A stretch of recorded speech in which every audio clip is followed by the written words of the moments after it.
Welcome to the FTI Consulting second quarter 2025 earnings conference call. All participants will be in listen-only mode. Should you need assistance, please signal a conference specialist by pressing the star key followed by 0. After today's presentation, there will be an opportunity to ask questions. To ask a question, you may press star then 1 on your telephone keypad. To withdraw your question, please press star then 2. Please note, today's event is being recorded. I would now like to turn the conference over to Molly Hawks, Head of Investor Relations. Please go ahead. Good morning. Welcome to the FTI Consulting conference call to discuss the company's second quarter 2025 earnings results as reported this morning. Management will begin with formal remarks, after which they will take your questions. Before we begin, I would like to remind everyone that this conference call may include forward-looking statements within the meaning of the Private Securities Litigation Reform Act, including the company's outlook and expectations for the full year 2025 based on management's current beliefs and expectations. These forward-looking statements involve many risks and uncertainties, assumptions and estimates, and other factors that could cause actual results to differ materially from such statements. For a discussion of risks and other factors that may cause actual results or events to differ from those contemplated by forward-looking statements, investors should review the safe harbor statement in the earnings press release issued this morning, a copy of which is available on our website at www.fticonsulting.com, as well as other disclosures under the headings of risk factors and forward-looking information in our annual report on Form 10-K for the year ended December 31st, 2024, our quarterly reports on Form 10-Q, and in our other filings with the SEC. Investors are cautioned not to place undue reliance on any forward-looking statements, which speak only as the date of this earnings call and will not be updated. FTI Consulting assumes no obligation to update these forward-looking statements, whether as a result of new information, future events, or otherwise, except as required by applicable law. During the call, we will discuss certain non-GAAP financial measures. A discussion of any non-GAAP financial measures addressed on this call and reconciliations to the most directly comparable GAAP measures are included in the press release and the accompanying financial tables that we issued this morning. Lastly, there are 2 items that have been posted to the Investor Relations section of our website for your reference. These include a quarterly earnings presentation, an Excel, and a PDF of our historical financial and operating data, which have been updated to include our second quarter 2025 results. With these formalities out of the way, I am joined today by Steve Gunby, our CEO and Chairman, and Ajay Sabherwal, our Chief Financial Officer. At this time, I will turn the call over to our CEO and Chairman, Steve Gunby. Thank you, Molly. Welcome, everyone, and thank you all for joining us today. As I assume some of you have seen this morning already, we reported strong second quarter results today. In that regard, I thought it might be interesting to bring our mind back. You might remember that when we talked about the outlook for this year, we talked about 2025 being a challenging year. And if you remember, we cited a fair number of potential reasons. First, we were cycling a really strong first half of 2024. Second, and probably more important, we had slowed revenue momentum coming into 2025. Third, we were facing disruption in our Compass Lexicon business. Fourth, although at the end of last year, the market was forecasting an M&A boom in 2025, a boom that would, of course, benefit in a number of our businesses. By the early part of the year, the market had suspended those expectations. Fifth, while FLC was soaring, it was facing uncertainty due to potentially changed regulatory environment. And sixth, the good thing, we were continuing to find great talent to invest in, which, of course, is a fabulous thing for the medium and long term, but typically is a drag on the P&L in the short term. So when we added all that up, it led us to give the weakest guidance that I think we've ever provided during my tenure, with a 1% revenue growth at the midpoint of the guidance and the possibility, within the range that we forecasted, of a down year in adjusted earnings per share for the first time in many, many years. So given that backdrop, where are we halfway through the year? I find that question interesting. First, most of those negative things have come true. And actually, the negative impacts in econ and tech have been even larger than we expected. And yet, the results we've been delivering have been solid, as are our best estimates for the prospects for the rest of the year. So how is that possible? And what does that mean? To me, that juxtaposition, the juxtaposition of the headwinds we have faced with the results we are able to deliver, to me is a powerful illustration yet again of just how strong this company actually is, just how resilient. We are a powerful enough company to actually be weathering as formidable a set of headwinds as I've ever seen for this company. Not weathering them perfectly, but weathering them pretty damn well. So let me say a few words on the various businesses, starting with the businesses had the most financial challenges this year, and then moving on to some of the businesses that have had strong financial performances. I'm sure you noticed that tech has had some financial challenges this year. Let me bring your mind back. I think, as you know, our tech business has been soaring prior to this year, with, I think, the fastest organic growth of any of our major competitors for the past 5 or so years. That tech team is focused on the toughest, most complicated jobs. They work particularly with the leading law firms on jobs that require processing massive amounts of data, some of them very complicated emerging forms of data, and processing it fast, figuring out with the attorneys what it all means. As a consequence of those capabilities, tech has become a great business with a great team and has had a great run. This year, the market has been hit because of the shortage of major deals and because a number of major deals got waved through versus requiring second requests.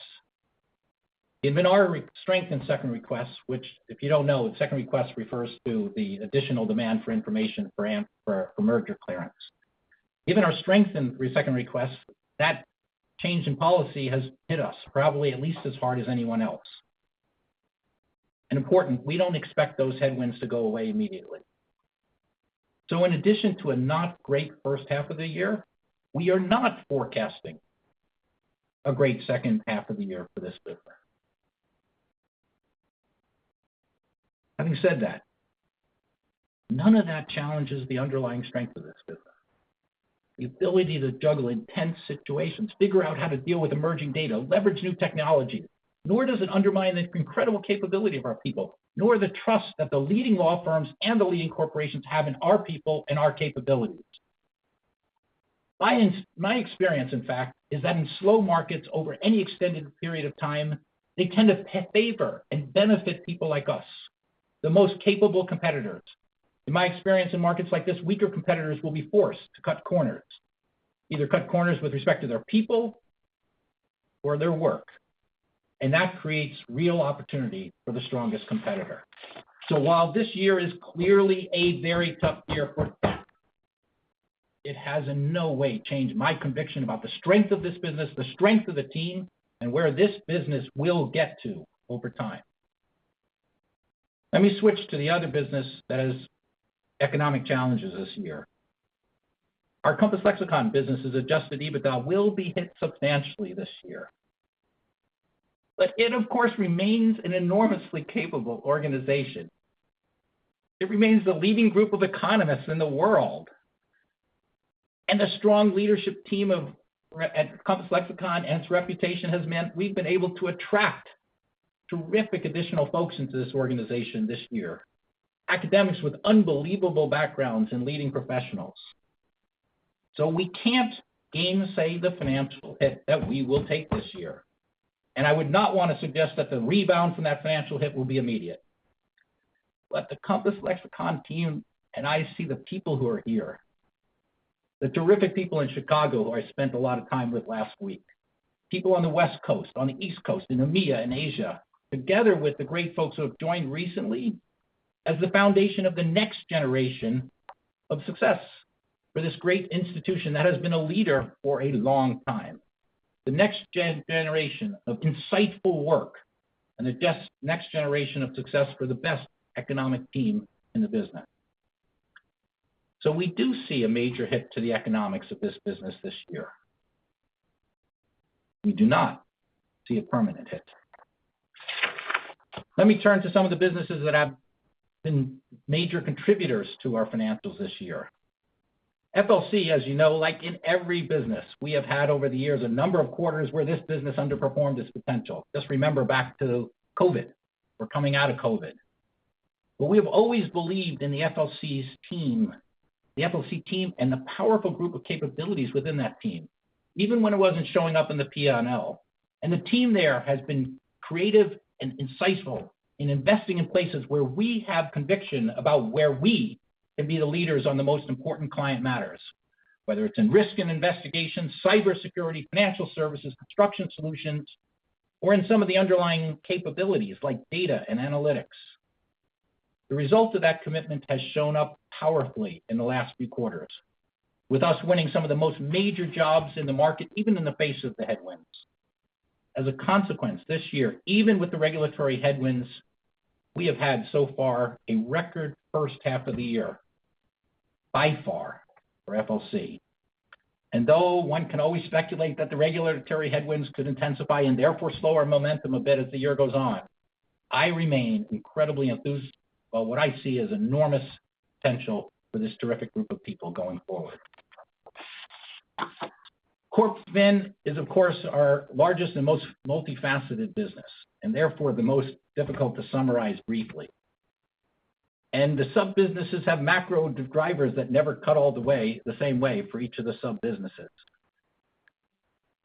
But when you cut through it, what we have found that is if we continue to support each of the sub-businesses, independent of a given quarter's current macroeconomic factors, we continue to attract and develop great people, even if we're in a down cycle for those businesses. What it means is, although those sub-businesses can and are occasionally down for a period, and they surely have zigzags, overall it adds up to a upward sloping line, a powerful upward sloping line. Let me give you just a couple of examples of the many actions we took in slow periods that are contributing to CorpFin's success this year.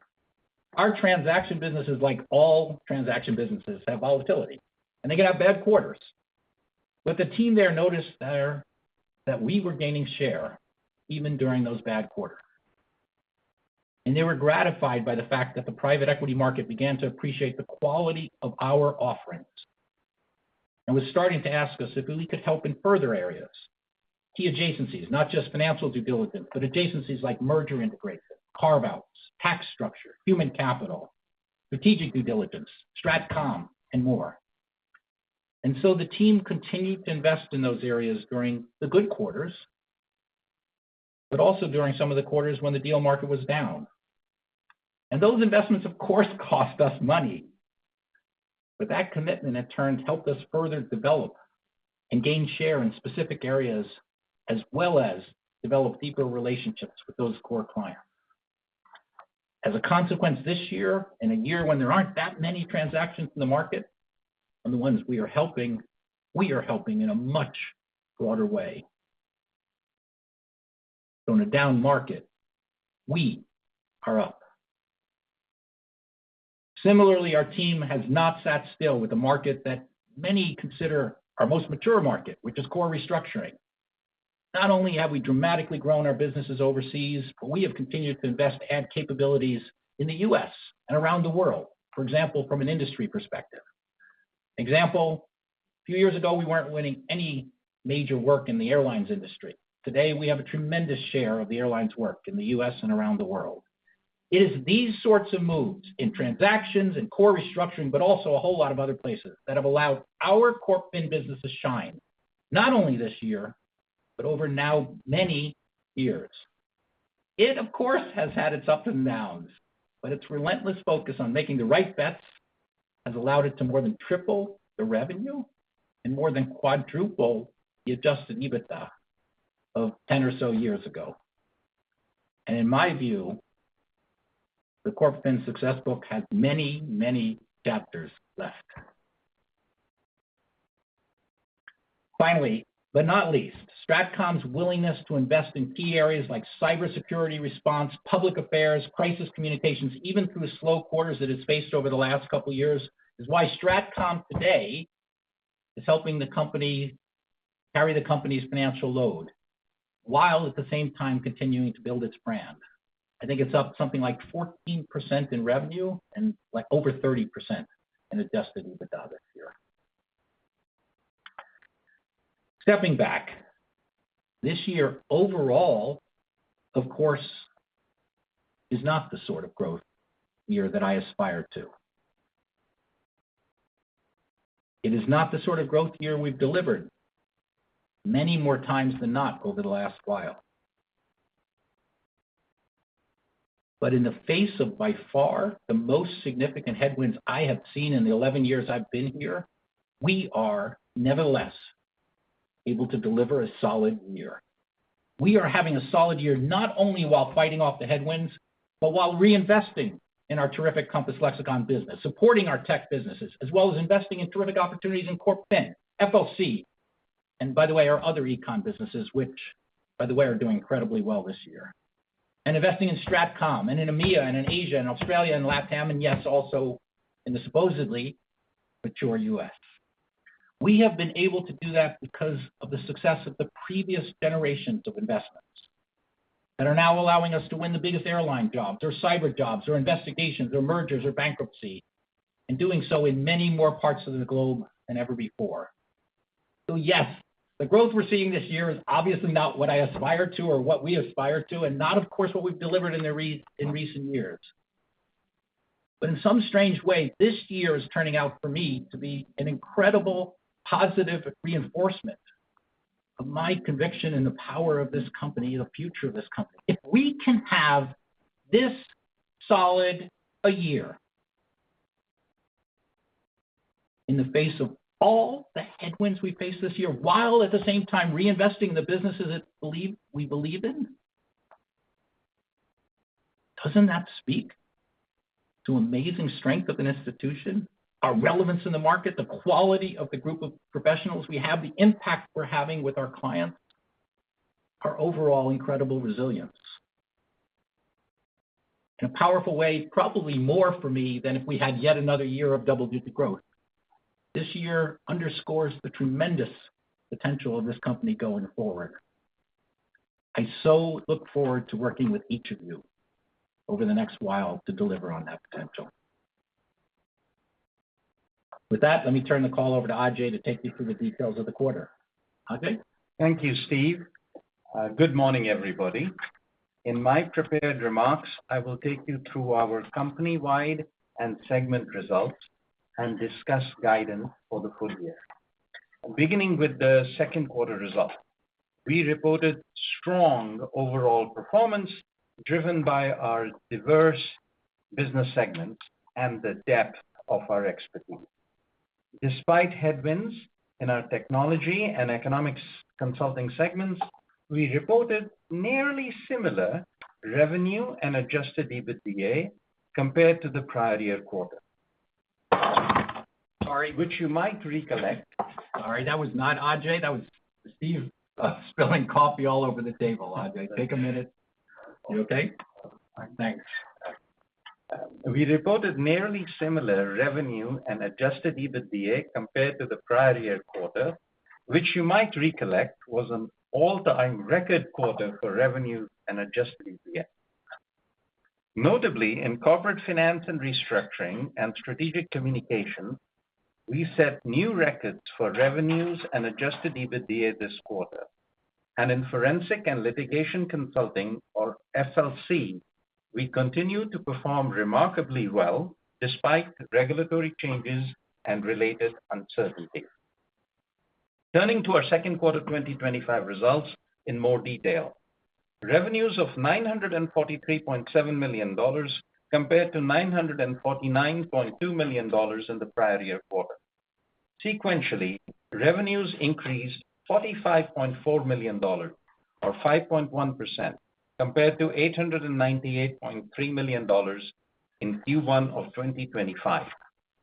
Earnings per share of $2.13 compared to $2.34 in the prior year quarter, and $1.74 in Q1 of 2025. EPS increased sequentially primarily because we had a 55-cent special charge related to employee reduction actions in Q1. Net income of $71.7 million compared to $83.9 million in the prior year quarter. The decrease in net income was primarily due to lower revenue, an increase in direct costs, which includes higher forgivable loan amortization, an FX remeasurement loss compared to a gain in the prior year quarter, and a higher effective tax rate, which was partially offset by lower SG&A. SG&A expenses of $202.2 million, or 21.4% of revenues, compared to SG&A of $206.2 million, or 21.7% of revenues in the prior year quarter. The decrease in SG&A was primarily due to lower bad debt. Notably, in Q2, SG&A was up $17.9 million compared to Q1 because, as expected, legal settlements we had in Q1 did not recur. Adjusted EBITDA of $111.6 million, or 11.8% of revenue, compared to $115.9 million, or 12.2% of revenues in the prior year quarter. Our second quarter effective tax rate of 22% compared to 18.2% in the prior year quarter. The prior quarter tax rate was lower because of large option exercises in Q2 of last year and the resulting discrete tax adjustment. For the full year of 2025, we now expect our effective tax rate to be between 22 and 24%. Weighted average shares outstanding, or WASO, for Q2 of 33.6 million shares compared to 35.8 million shares in the prior year quarter, driven primarily by the repurchase of 3.3 million shares in the first half of the year.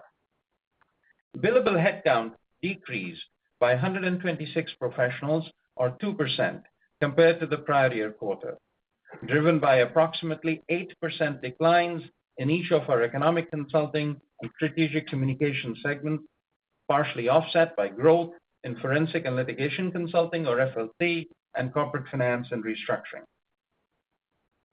Sequentially, billable headcount decreased by 187 professionals, or 2.9%, with declines across all segments. For us, voluntary attrition is typically higher in Q2. Additionally, some of the impacted employees from our previously discussed Q1 headcount actions departed during Q2. Of note, in the second half of the year, we expect to welcome approximately 320 graduates from universities. Now I will share some insights at the segment level. In corporate finance and restructuring, record revenue of $379.2 million increased 9%. The increase in revenues was primarily due to increased demand for restructuring and transaction services and higher realized bill rate, which was partially offset by lower demand for transformation and strategy services. Record adjusted segment EBITDA of $81.7 million, or 21.5% of segment revenue, compared to $66.5 million, or 19.1% of segment revenues in the prior year quarter. The increase in adjusted segment EBITDA was primarily due to higher revenue, which was partially offset by an increase in compensation. In the second quarter, restructuring represented 49%, transformation and strategy represented 26%, and transactions represented 25% of segment revenue. This compares to a split of 43% for restructuring, 32% for transformation and strategy, and 25% for transactions in the prior year quarter. Year over year, restructuring revenues grew 25%, and transactions revenues grew 10%, while transformation and strategy revenues declined 13%. Sequentially, corporate finance and restructuring revenues increased $35.6 million, or 10.4%, primarily due to an 18% increase in restructuring revenues and a 12% increase in transactions revenue, which was partially offset by a 3% decline in transformation and strategy revenue. Adjusted segment EBITDA increased $25.7 million sequentially, primarily due to higher revenues and lower SG&A, which was partially offset by an increase in compensation. Turning to FLC, revenues of $186.5 million increased 10%. The increase in revenues was primarily due to higher realized bill rate for risk and investigation, data and analytics, and construction solutions. Of the increase in revenues in risk and investigation, we saw particularly strong growth in our financial services and cybersecurity practices. Adjusted segment EBITDA of $31.2 million, or 16.7% of segment revenues, compared to $15 million, or 8.8% of segment revenues in the prior year quarter. The increase in adjusted segment EBITDA was primarily due to higher revenue. Sequentially, FLC revenues decreased $4.1 million, or 2.1%, primarily due to lower risk and investigations revenues, which was partially offset by an increase in construction solutions revenue. Adjusted segment EBITDA decreased $6.3 million sequentially, primarily due to lower revenues and higher compensation. Of note, we have seen a slowdown in Foreign Corrupt Practices Act, or FCPA cases and monitorship as a result of the changing regulatory posture at the DOJ and the SEC in the United States. Despite the reduced enforcement at the federal level, we are continuing to see strong performance in our financial services vertical, driven by continuing anti-money laundering related work and a pickup in regulatory scrutiny at the state level. Moreover, we continue to work with our clients who remain focused on internal controls and compliance regardless of changes in regulatory oversight. Our economic consulting segment's revenues of $191.7 million decreased 17%. Excluding FX, revenues decreased 19%.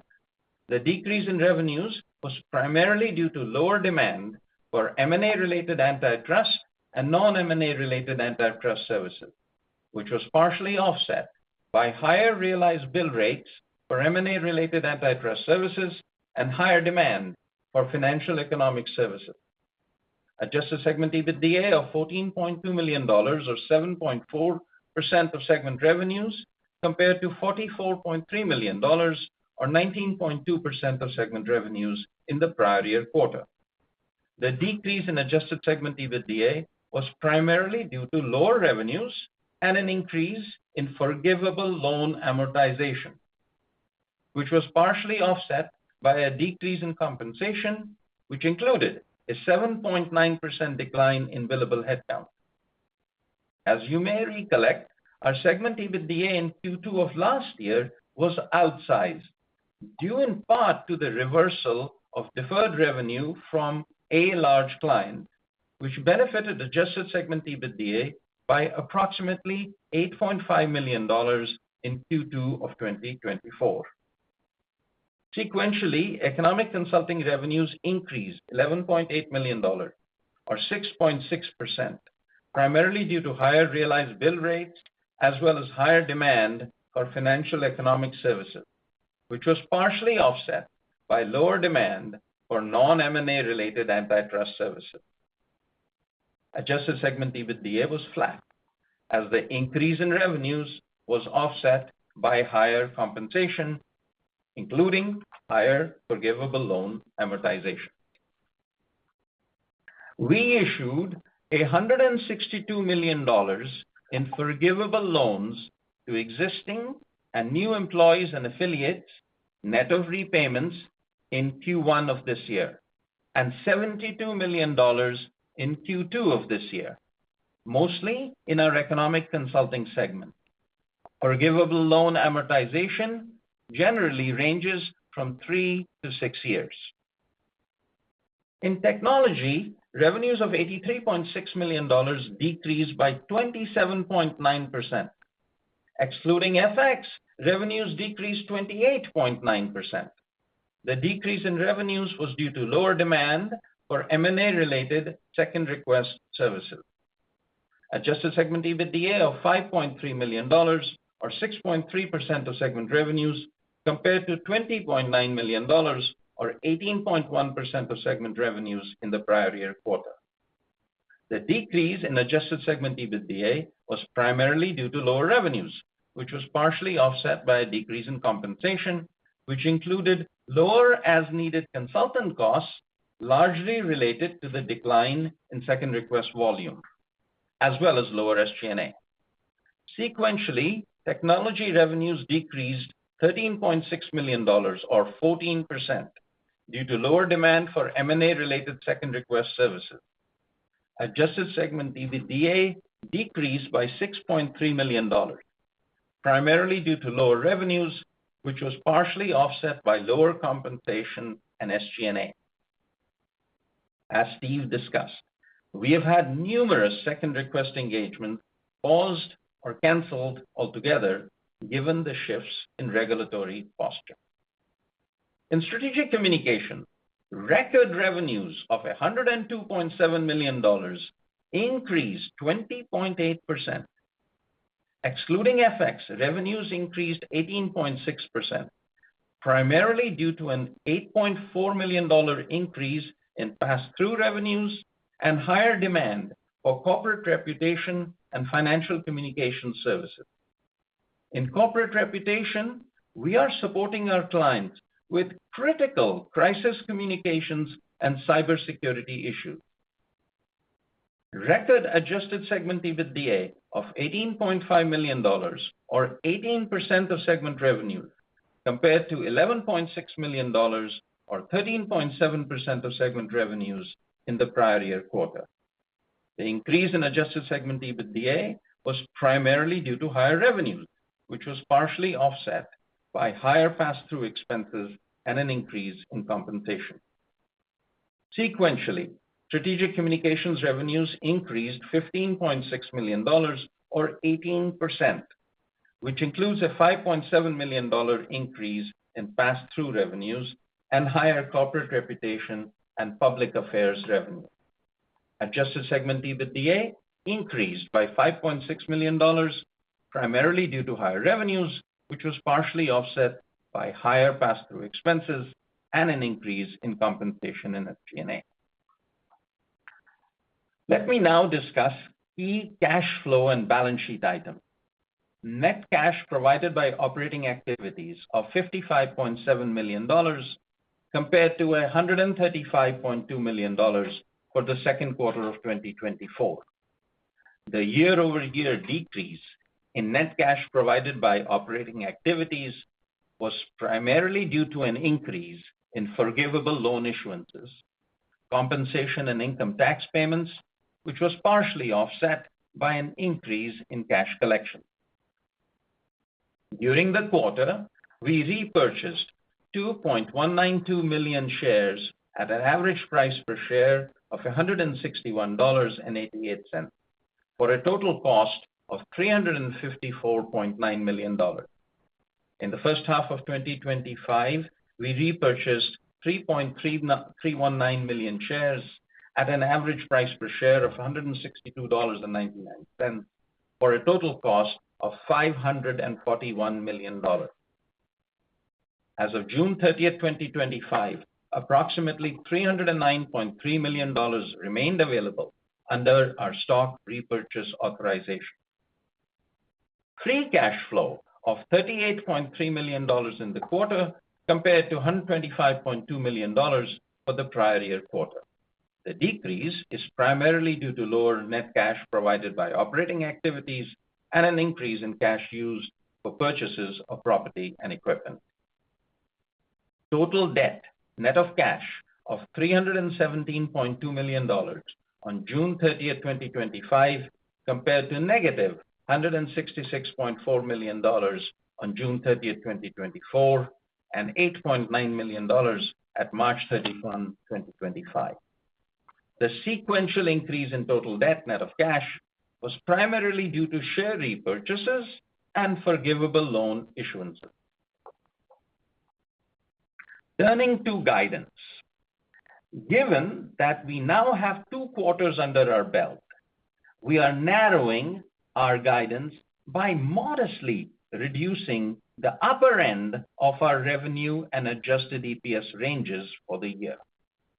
We now estimate revenues will range between $3.66 billion and $3.76 billion, which compares to the prior range of between $3.66 billion and $3.81 billion.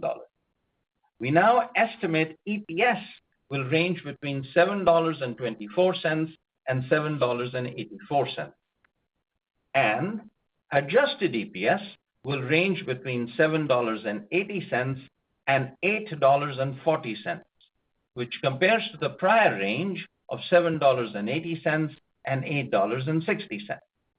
The variance between EPS and adjusted EPS guidance is related to the first quarter of 2025 special charge. Our guidance is based on several key assumptions, including, first, our technology segment has been more negatively impacted by the slowdown in M&A and perhaps more so by the change in regulatory scrutiny than we expected, particularly compared to the record M&A-related revenues and large jobs we had in 2024. For the balance of the year, we expect a gradual improvement in demand for M&A-related services in technology, and we are seeing activity supporting this expectation with a number of new engagements, but we do not expect to see near the level of volume or size of cases we benefited from in 2024. Second, in economic consulting, we have also been more negatively impacted by shifts in antitrust enforcement, especially in EMEA. In addition, we have been successful in attracting even more academic affiliates and senior professionals than we anticipated, which negatively impacts the P&L in the short term. Our guidance assumes that our adjusted segment EBITDA in economic consulting will reach a low point over the next few months. Third, we are entering the second half of the year with good momentum we had in Q2 in many practices, including restructuring in corporate finance, financial services and cybersecurity in FLC, and in strategic communication. Offsetting this somewhat is continuing weakness in transformation and strategy in corporate finance. Fourth, we expect Q4 adjusted EPS to be lower than each of Q2 and Q3 adjusted EPS, primarily because we expect our practitioners and clients to take vacation. There is variability in this, and there have been years where Q4 adjusted EPS has exceeded Q2, and even on occasion Q3.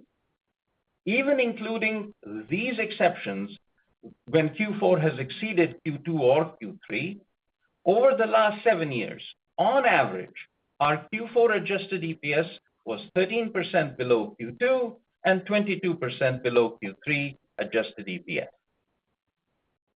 Finally, I must point out that our assumptions define a midpoint and a range of guidance around such midpoint, which I characterize as our current best judgment. Often, we find actual results are beyond such range because ours is largely a fixed cost business in the short term, and small variations in revenue may have an outsized impact on income. Before I close, I want to emphasize a few key themes that I believe underscore the attractiveness of our company. First, our diverse portfolio of businesses is uniquely resilient which can allow us to grow not only regardless of business cycle, but also when any one of our businesses is facing unique headwinds, such as we have experienced in economic consulting and technology this year. Second, we are underlevered and have deep flexibility to deploy capital to boost shareholder value as we have done this year. Third, we are seeing more investment opportunities now than ever before globally. As Steve said, we are determined to continue to invest in great talent. Fourth, our management team is focused on both growth and profitability, as demonstrated by the cost actions we took earlier in the year, along with a relentless focus on hiring strong talent when it is available, while boosting utilization and rates. With that, let's open the call up for your questions. Thank you. We will now begin the question and answer session. To ask a question, you may press star then one on your telephone keypad. If you are using a speakerphone, please pick up your handset before pressing the keys. To withdraw your question, please press star then two. Today's first question comes from Andrew Nicholas with William Blair. Please go ahead. Hi, good morning. Thanks for taking my question. Maybe I'll start with economic consulting and the divergence that we're seeing relative to the technology segment. Could you flesh that out a little bit? I mean, it looks like sequentially economic consulting was actually quite strong. I think with tech, you mentioned some paused or canceled second requests. So is that just non-M&A driven strength, or are there some one-time items in revenue and economic consulting in the second quarter that you don't expect to persist through the back half of the year? Just some additional color there would be great. That you answered the question in your question. It is non-M&A related activity. Okay, and maybe just sticking with economic consulting, you talked a lot about recruiting and your success bringing in new professionals. For professionals that are maybe more academically oriented historically, can you talk a little bit about, when you'd have a better sense for their commercial capability? Is that something that you already have a ton of confidence in, or what the timeline would be for kind of getting a sense of those new professionals in terms of replacing some of the departures? Yeah, it's a good question, Andrew. Let's Steve. Look, let's be clear, right? This is something we've done for a long time. Like the origins of this company are academics, right? I mean, the origins of this company is as academics come up with new insights into markets. They wrote that in academic journals, and then what the courts found it was persuasive, and so then the lawyers asked those academics to come testify because the courts found them pretty persuasive, and so this is the origins of our Compass Lexicon business. The head of our Compass Lexicon business is the former dean of the University of Chicago Law School. So this is the origins of our company, and we've always had academic affiliates be major contributors to the business. Occasionally, they have been so busy that they decided to give up their academic career and come in full time for us. But basically, that's the origins of our business. What you end up is a mixture of people who have been testifying for a while and who are actively trying to juggle their teaching loads and their research and immense amounts of testifying experience. And then you have new people, who are like some people we just hired, I think Dan would say are potential future Nobel Prize winners who haven't testified very much. And, Dennis Carlton, who's, the leading IO person in the world, remembers when he was junior and Richard Posner put his arm around him and said, yeah, you can't, that's way too complicated for a jury to understand, and put his arm around him and said, your points are important, but you have to figure out how to communicate that in a different way and coach them. So it's a range, in the 20 or so people we've hired in the first half of this year, I think Dan would say we have a range from really experienced testifiers and people who have currently big books of business, a few people, not too many of those, to people who have some experience testifying who are probably going to grow their book of business, to people who are much more in the early stages. your question of how long, I suspect a year from now we'll have a better sense of how this is all unfolding. But it doesn't, not in the next month or two. But does that help a little bit, Andrew? No, that's great. Really, really good color and helps me better understand it. So I appreciate that. And then if I could transition, just maybe one more question on the restructuring environment. I think you said 25% growth year over year. I think that's a record quarter for the bankruptcy restructuring practice. So could you just kind of talk about, what's driving that? Is there any big engagements that are making that especially strong, or if it is maybe like some of the high-level data we've seen, also a function of tailwinds from the macro? Thank you. So, Andrew, we're delighted by that performance, and you read that phrase exactly right. And it comes more than anything else. It comes from the best restructuring professionals in the world, not just in the United States, but in the UK, in Germany, in Hong Kong, in Australia. I mean, we are the leading technology restructuring practice. Latin America as well. Latin America. So that's the main point. I'm going to give you some details, but I don't want you to lose that. In terms of the details, look, last time I remember I talked about tariffs, right? So there's been some matters from tariffs. If you have 60% of your cost of goods sold coming from overseas and you get a 10-20% rise in the cost and you're over-levered to begin with, you're in trouble. So there's some of that. The other much bigger element is LME cases. Remember that old liability management exercises? Well, a whole bunch of them have come back for a second round of bankruptcy. And that is, even though, spreads are tight and you would argue that, well, why is restructuring strong? There is a huge amount of LME and even prior to LME, liquidity that was in the market. And not all of those companies are going to turn around with the time that they were given with the LME exercises. So we are even seeing matters that had LME happen in the fourth quarter of 2024. So that's the second piece. And the third piece is we have built a lot of vertical lines of expertise, which is giving us a lot more of company side work. That proportion has gone up a lot. And those matters start earlier and usually have longer, they take longer and have larger fees. We're absolutely delighted. That's great. Thanks so much. Thank you, Andrew. And our next question today comes from Toby Sommer with Truist. Please go ahead. I was wondering if you could comment on your hiring of senior professionals year to date and maybe, I don't know if the forecast, but would you expect to continue the same pace of senior consultant hiring and growth through the end of the year? Hey, good morning, Toby. Thanks for asking. Look, I think the numbers say that we hired more senior professionals so far this year than we have ever hired in the first half of the year.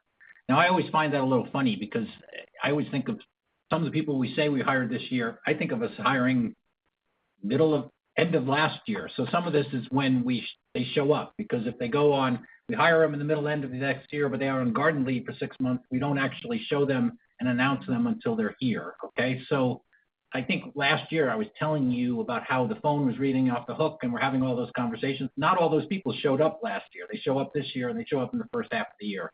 But it's a terrific thing. And look, I would say, you never know. What we are is hiring when great people are available. And if great people, you don't know, remember last year, PwC had all sorts of trouble in Australia. And all of a sudden we got, I don't know what it is, 7 or 9 partners and it'd probably be 60 or 70 staff by it's all told. That wasn't foretold. But when you find that the quality of the people that are available and you think they really fit in with the culture, you jump on those opportunities. And Australia is having another set of opportunities now because of disruptions for competitors. So if there is further disruption in competitors, we will hire at least as fast as this is. If there's not, it'll slow down, but it's really more supply side driven. Does that make sense? It does. From an overall U.S. regulatory perspective, is it a net positive or net negative? And I understand there are a lot of discrete elements, whether it's FCPA, second request, but then you mentioned states stepping in. How do you think that nets out? Thanks. We have lots of debates about that. I mean, we have clarity on sub practices, which way it cuts.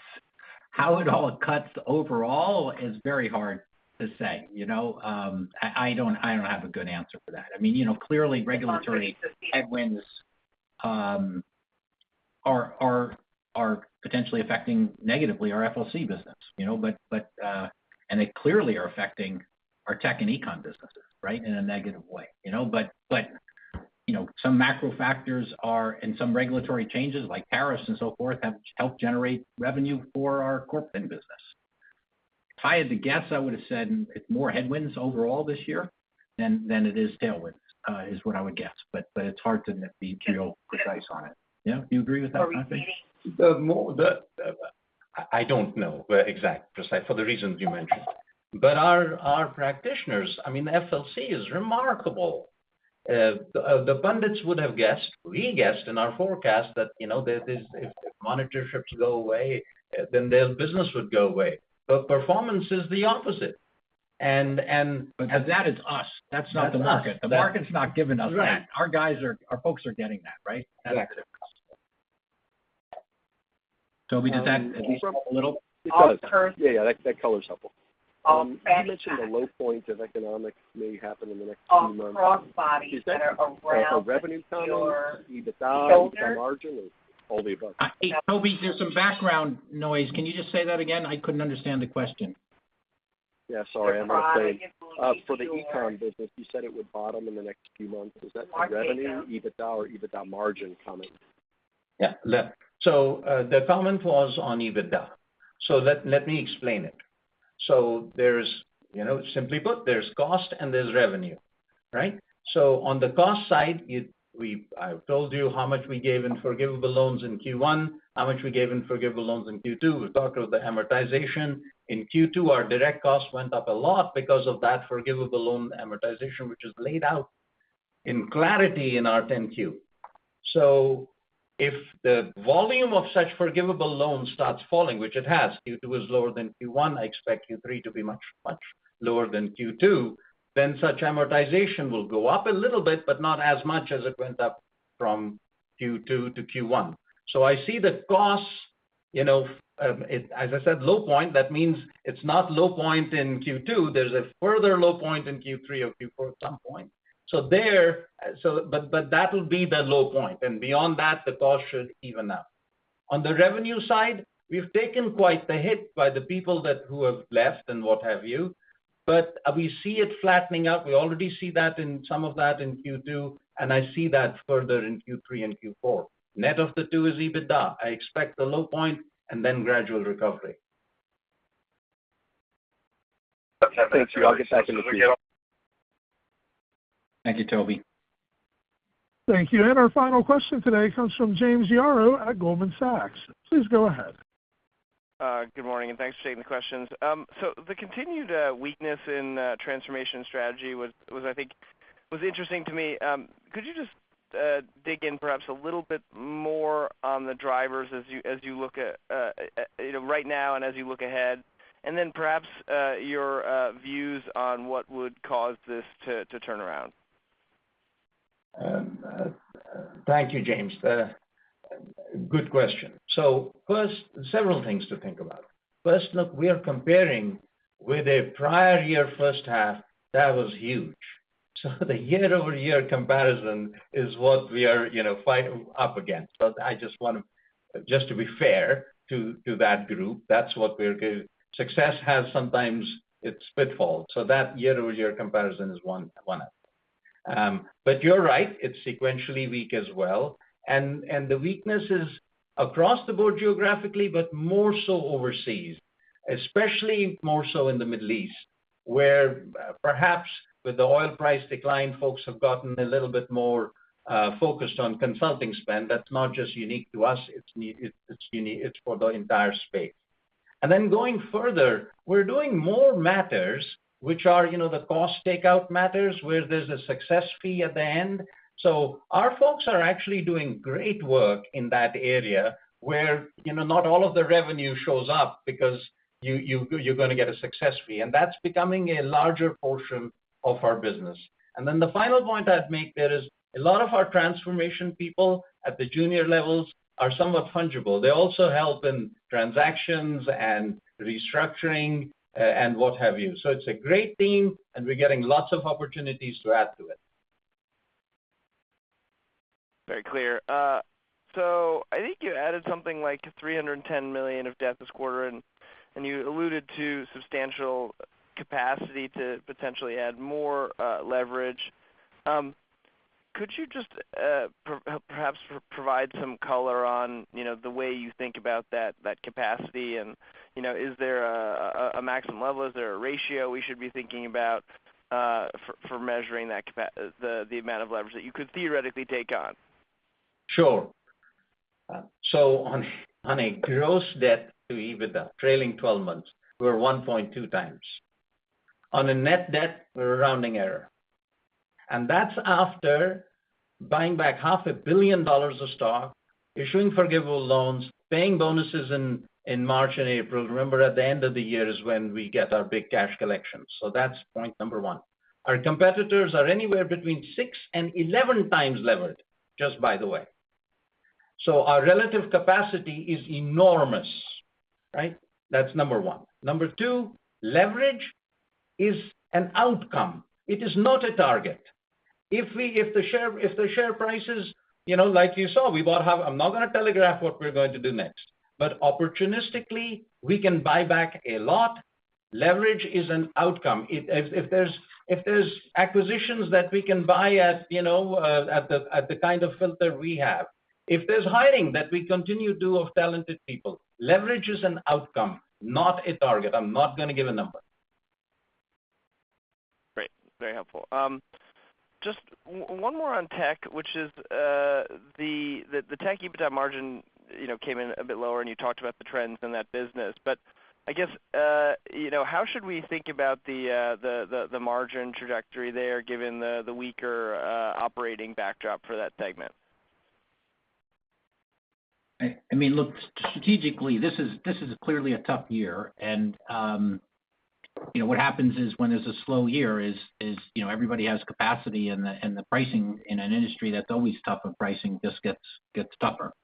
And so not all of our jobs are totally price sensitive, but we're not going to allow our core clients to get forced to a competitor if we need to match comp. And so I suspect, and I don't know how specific Ajay wants to get, I am not expecting great margins out of this business anytime in the rest of this year.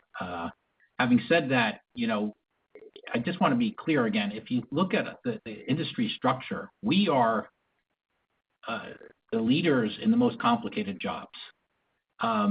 We have, to Ajay's prior point about some of the competitors, most of our competitors are private equity owned and a lot of them have 1.5 times sales of debt. To the last point, if we had 1.5 times sales of debt, we would have $5.5 billion of debt, not a tenth of that, which is what Ajay said at the peak of the year, a tenth of that.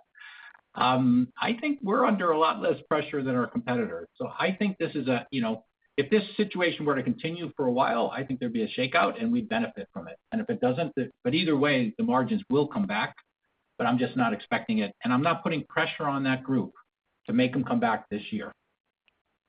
Does that help? That's super helpful.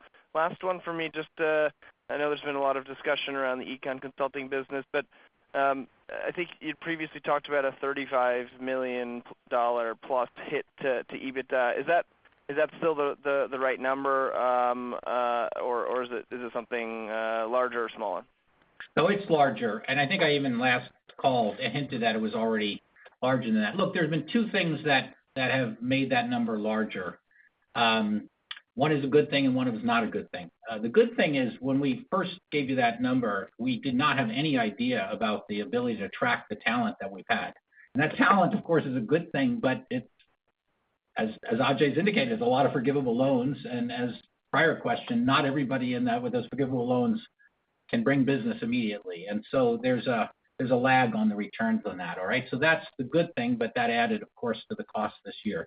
The other surprise that is which is unrelated to anything we knew at the time, is just the market. There's been a market phenomenon, particularly in EMEA. We have the best business by far in EMEA of any competitor, and that has not been particularly affected by competitive disruptions. But our revenue is much lower than we expected it to be. It's just some market stuff in EMEA, and so that's flowed through the bottom line. So those two things have had an impact. Look, I don't know. Ajay probably won't let me give you specific numbers, but I would say I think we're down, I don't know, between 25 and 30 million versus last year, and I suspect if you annualize that delta, you probably wouldn't be far off from the right number. I guess, am I allowed to say that, Ajay? That would be within the range. Okay, all right. Does that help, James? That's incredibly helpful, and thank you for taking all my questions. No, look, thank you to all of you for your time and support. I just want to come back to the theme. I want to be clear. We're having a solid year in the face of some unbelievable sets of headwinds, which to me is I like having wonderful years as opposed to solid years. We're not down a remarkably huge amount. We are having a solid year. To me, it just shows you the power of this institution. And I think we will continue to surprise people on where we take it over the next few years. Thank you for your support. Thank you. This concludes today's conference call. We thank you all for attending today's presentation. You may now disconnect your lines and have a wonderful day.